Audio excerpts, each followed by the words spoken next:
So when the train actually does go over, the production physically crashed a train on location in England. So I think that is really cool to see and everything, but it does feel like a little bit of a waste because you could just build models for that. It would still look cool with a model, and I bet we wouldn't know the difference.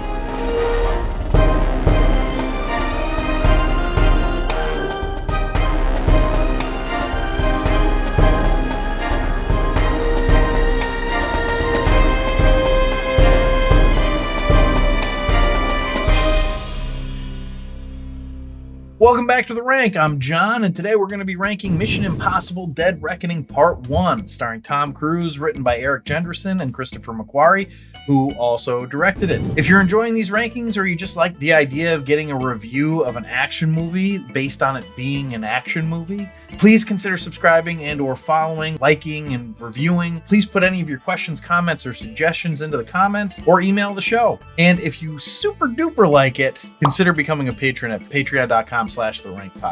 If you've been a fan of the show for a long time, you know that Zach and I ranked Mission Impossible and Mission Impossible 2 years ago, back when this movie came out. But I decided to do this one because I was going to be ranking the Final Reckoning, and since that technically is Dead Reckoning Part 2, I had to do both, right? So I realized that I haven't reviewed or I haven't ranked Mission Impossible 3 or Ghost Protocol, Rogue Nation, or Fallout yet, but I will. With that being said, let's dive into Mission Impossible Dead Reckoning Part 1, starting with the potent notables. Now, quickly before we go into it, I want to say that I will try to refrain from giving any spoilers, but I do make mistakes, so that's your spoiler.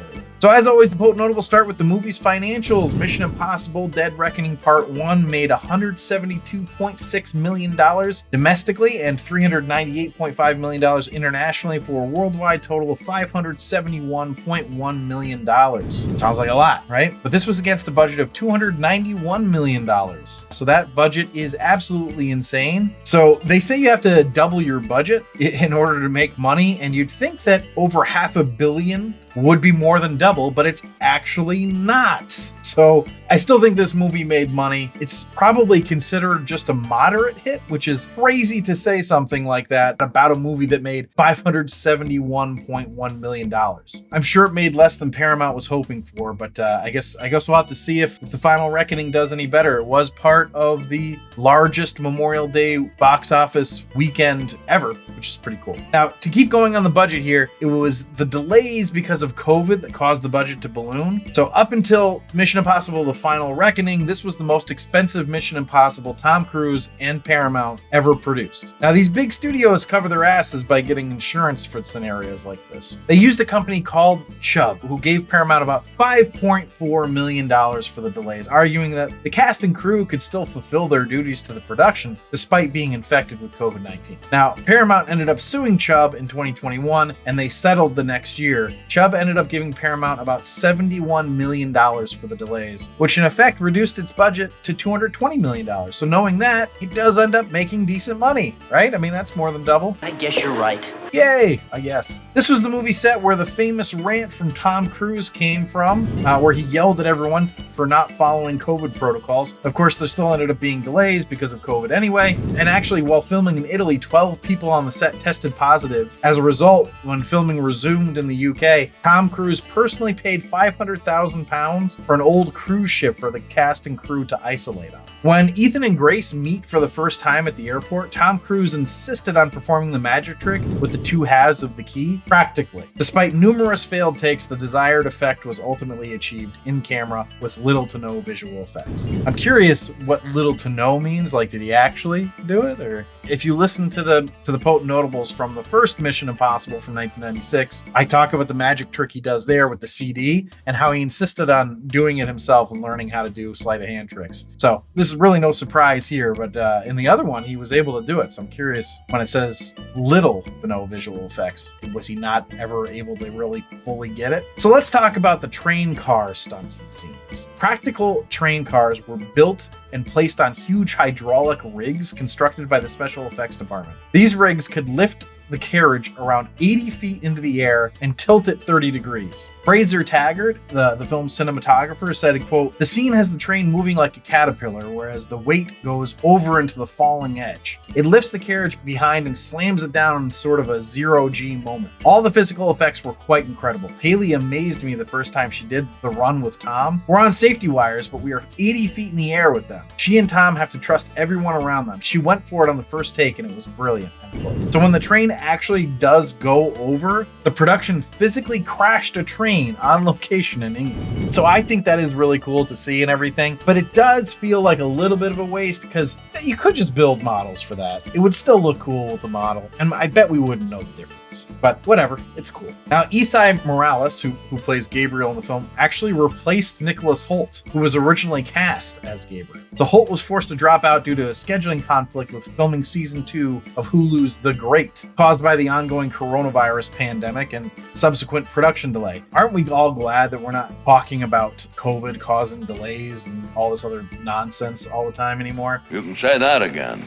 What an annoying time that was. Anyway, I have to say that after I read that Nicholas Hoult was supposed to be Gabriel, I felt a little disappointed. I would have liked to have seen Holt's portrayal of Gabriel here. All right, but the final quote notable here is that in true actor wackiness, Pom Klementif modeled her performance after the Shoebill Stork. Because of course, because she had very little dialogue, she needed to convey her emotions through expressions and gestures. So she studied videos of the Shoebill Stork because she thought it had a seemingly menacing demeanor. Now, I will say I've seen a Shoebill Stork and it does have a menacing demeanor, so I get it. But it sort of reminds me of Anthony Hopkins saying that he patterned Hannibal Lecter after a lizard and I don't know, something else. I can't remember what it was exactly, but actors are pretty wild where they find their inspiration. But those are all the potent notables. Let's go to the movie overview. Now we start off in a Russian submarine, and they use a trick from another movie that starts off in a Russian submarine where they begin with subtitles and the crew is speaking Russian, and then the Russian slowly fades into English and we remove the subtitles. Now, I actually really like this trick, and I'm surprised it isn't utilized more often. Now, the presented idea is that they're still speaking in Russian, but we're hearing it in English. It's like reading a book and it was written, he says blah, blah, whatever in Russian. And by the way, the movie I was referring to where they did that was The Hunt for Red October, another Russian submarine where they start out speaking Russian with subtitles and then it fades into English. And so then we don't have to deal with subtitles for this thing. I really like that. I think it's a really clever technique, and I don't know why movies don't do it more often. So I'm going to use my Hollywood clout. Your what? You know, the tens and tens of my listeners giving me that clout. I'm going to implore more movies to utilize that instead of always resorting to subtitles. We get a relatively quick build to the story, and they're using some economy in storytelling, which you wouldn't think given the runtime, which is almost 3 hours, but they get you up to speed rather quickly. They also utilize good techniques in their exposition. For instance, key figures in the movie have to explain what the entity is, while our hero is hiding in plain sight and getting the information for us, the audience.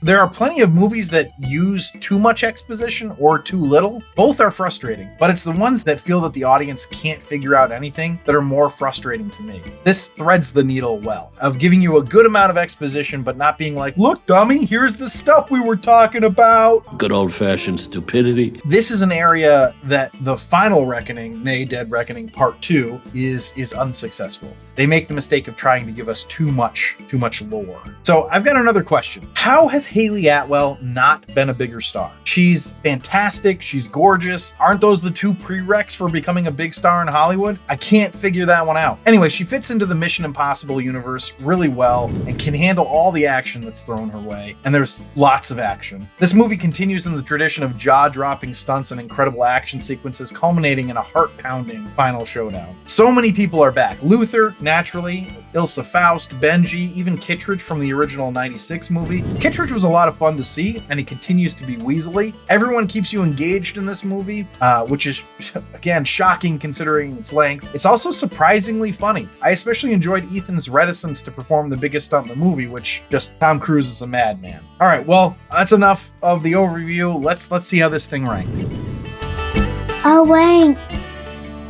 So the rank is where I rank the movie based on 10 categories: story, acting, originality, action sequences, film coherence, hero appeal, villain appeal / hatred, supporting characters appeal, the final showdown, and my personal rank. I ranked on a scale of 1 to 5, 1 being the worst, 5 being the best. And the first category is story, which I gave a 4.25. So the story isn't super convoluted like some Mission Impossible movies can be. It's actually pretty straightforward. Bad AI trying to take over the world must get key to stop AI, right? That's the story. The lines are delineated and clearly set, and I was happy to partake in it. I also think it did a good job of presenting itself as a complete movie, even though it was only part 1. So to the next category, which is acting, I gave a 4. The acting is fun and great, but the earnestness can drag it down at times because it breaks into silly at times. I don't know if that's the actor's faults necessarily, but I'm putting it on them because I'm a jerk, I guess.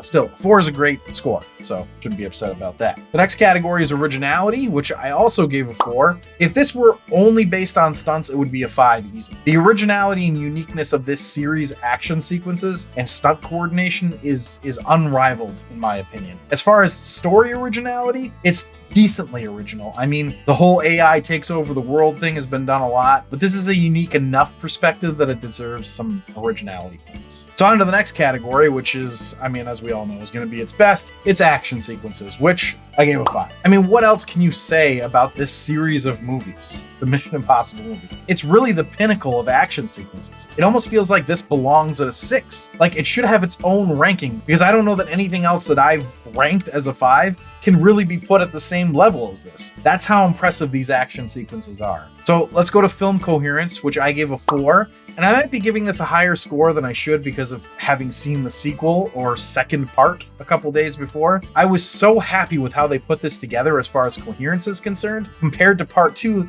that I may have overindulged on the score. Either way, it was fun and I followed it with no issues. So let's go to hero appeal, which I gave a 5. Ethan Hunt is pretty iconic at this point, and he doesn't fail us here. You root for him throughout while always thinking he's a badass. It's great stuff. So let's go to villain appeal / hatred, which I gave a 3.5. Gabriel is decently menacing in this.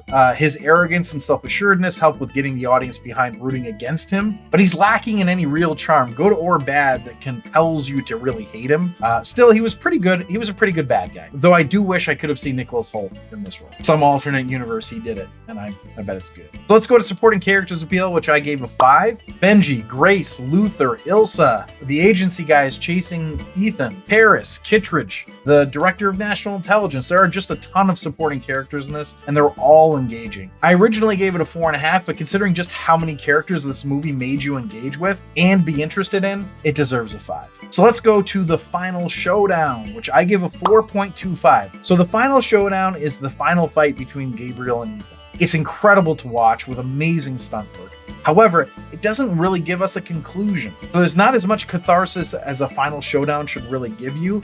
It's great that he gets one over on Gabriel, but it just felt incomplete. Of course, this makes sense because it was a part 1. To sort of hammer home this point, to give you context here, I view the final showdown as the final fight between the villain and the hero, and that ended, and then the train scene continued. So from the point that Gabriel is out of the picture, the fight is over, that's the end of the final showdown. So it's not as cathartic as you would expect as for a final showdown to be. So let's go to the final category, which is my rank. I gave it a 5. I thought this movie was absolutely excellent. As you're maybe starting to see from these rankings, I'm not afraid to give a 5 to a movie I really like, but I just want to say this movie absolutely deserves a watch. If you haven't seen it or were scared off by the runtime, please watch it. It doesn't feel like it's runtime. It entertains throughout, and you don't even realize you've been watching a movie for that. That's a big thing to say for a nearly 3-hour movie. So that puts the total of Mission Impossible Dead Reckoning Part 1 at 44 points, which puts it in the supreme cinema tier. And this puts it right in between The Avengers, right above it, and Predator, just below it. Now, how does it stand against the original Mission Impossible and Mission Impossible 2? You know, the other ones that we've ranked? Well, the original had a 42.025, and Mission Impossible 2 had a 32.7. How does it rank against its direct sequel? That one got a 38. So this one, so far, is the best Mission Impossible made according to the rank. Again, we still haven't ranked 4 of them, so it might not always remain at the best Mission Impossible ever made, but this was a damn good movie. I'm excited to find out. I can't wait to rank the other Mission Impossibles at some point and see which one actually is the best. It would take a lot for this one to get beat. Now, my memory of watching Mission Impossible Ghost Protocol in the theater makes me think that one would end up being the best, but hard to say. All right, well, thanks for listening and or watching. If you'd like to see a list of our updated rankings, you can do that on our website at therankwithjohnandzach.com. Remember to subscribe, review, and comment, and please consider supporting us on our Patreon site at patreon.com/therankedpodcast, where you can get exclusive perks. Okay, zaijian.